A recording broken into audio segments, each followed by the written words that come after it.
മലപ്പുറം കരുവാരക്കുണ്ടിൽ കാണാതായ 14-കാരിയുടെ മൃതദേഹം റെയിൽവേ ട്രാക്കിൽ നിന്നും കണ്ടെത്തി.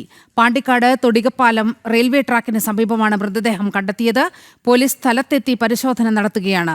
സംഭവത്തിൽ പെൺകുട്ടിയുടെ സുഹൃത്ത് 16-കാരൻ പിടിയിലായിരിക്കുന്നു. വിവരങ്ങളുമായി ശ്യാമപ്രസാദ് ചേരുന്നുണ്ട്. ശ്യാം, പോലീസിൽ നിന്ന് നമുക്ക് കൂടുതലായി എന്തെങ്കിലും വിവരങ്ങൾ ലഭിച്ചിട്ടുണ്ടോ?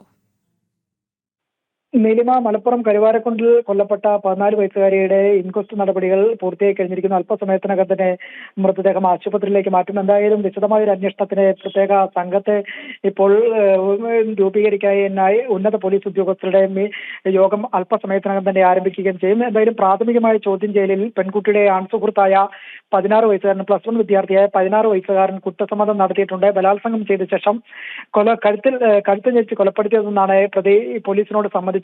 എന്നാൽ ഈ ഒരു പ്രാഥമികമായ ചോദ്യം ചെയ്യലിൽ നടത്തിയ ചോദ്യം ചെയ്യലിൽ പ്രതിയുടെ കുറ്റസമ്മതം പോലീസ് മുഖവിലേക്ക് എടുത്തിട്ടില്ല. പ്രധാനമായും കൂടുതൽ പേർ ഇക്കാര്യത്തിൽ ഉൾപ്പെട്ടിട്ടുണ്ടെന്ന് തന്നെയാണ് അന്വേഷണ സംഘത്തിന്റെ നിഗമനം. പ്രധാനമായും ഈ സംഭവം കരുവാരക്കുണ്ടിൽ നിന്ന് 10 കിലോമീറ്റർ അകലെയുള്ള റെയിൽവേ ട്രാക്കിനരികിൽ മൃതദേഹം കണ്ടെത്തിയ സ്ഥലത്ത് ഈ ഒരു സമയത്തുള്ള അസ്വാഭാവികത പോലീസ് സംശയിക്കുന്നുണ്ട്. പ്രധാനമായും ഇങ്ങോട്ടേക്ക് വരുന്നതിനുള്ള കാരണങ്ങൾ ബൈക്കിൽ സഞ്ചരിച്ച് ഇവിടെ എത്തി ഇവിടെ കൂടുതൽ പേർ ഈ കൃത്യത്തിൽ ഉൾപ്പെട്ടിട്ടുണ്ടോ എന്നുള്ള ഒരു നിഗമനത്തിലേക്ക് അന്വേഷണ സംഘം കടന്നിട്ടുണ്ട്.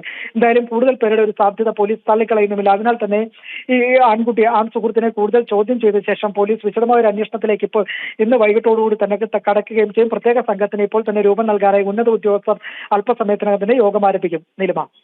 ഓക്കെ ശ്യാം.